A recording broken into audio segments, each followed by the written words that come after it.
আল্লাহ পাক কোরআনে কারীমের মধ্যে ইরশাদ করেন, ওয়াল্লাযীনা ইউযুনা মিনাল মুমিনিনা ওয়াল মুমিনাত বিগাইরি মাকতাসাবু, যারা ঈমানদার নারী পুরুষকে অন্যায়ভাবে কষ্ট দেয়, যারা ঈমানদার নারী পুরুষকে অন্যায়ভাবে কষ্ট দেয়, ফাকাদ ইহতামালা বুহতানা ওয়া ইসমান মুবিনা, সে অপবাদ এবং প্রকাশ্য গুনার বোঝা বহন করল।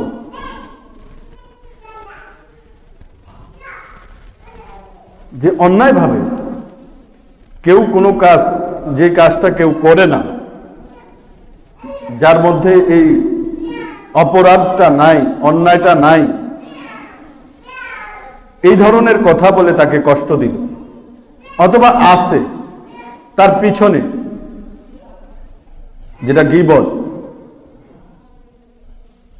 সেটা বলে তাকে কষ্ট দিল,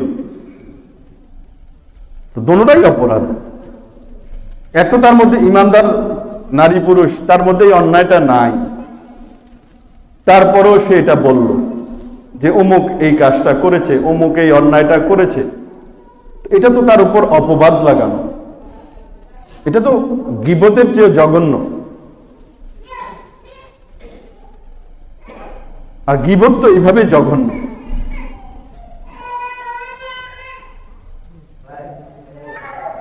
গীবত তো এইভাবেই জঘন্য যে কারো মধ্যে অন্যায় আছে, কারো মধ্যে এই অপরাধটা আছে, তার পিছনে তার এই অপরাধের কি করা, আলোচনা করা, সেটা গীবত।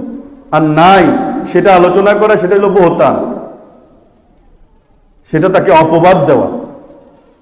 এই দুই ধরনের যে কোনো ব্যাপারেই, কোনো মুসলমানের ব্যাপারে কেউ যদি আলোচনা করলো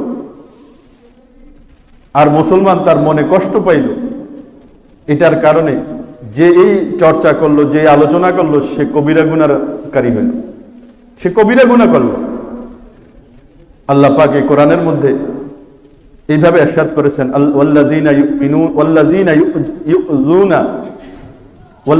ইউযুনাল মুমিনিনা ওয়াল মুমিনাতি বিগাইরি মাকতাসাবু ফাকাদ ইহতামালা বুহতানা ওয়া ইসমান মুবিনা, যে ব্যক্তি অন্যায়ভাবে কোনো মুসলমান নারী পুরুষকে, কোনো ঈমানদার নারী পুরুষকে কষ্ট দিল, যে অন্যায়ভাবে ঈমানদার নারী পুরুষকে কষ্ট দিল, সেই ব্যক্তি অপবাদ এবং প্রকাশ্য গুনার বোঝা বহন করল, সে বিরাট গুনাহ করল।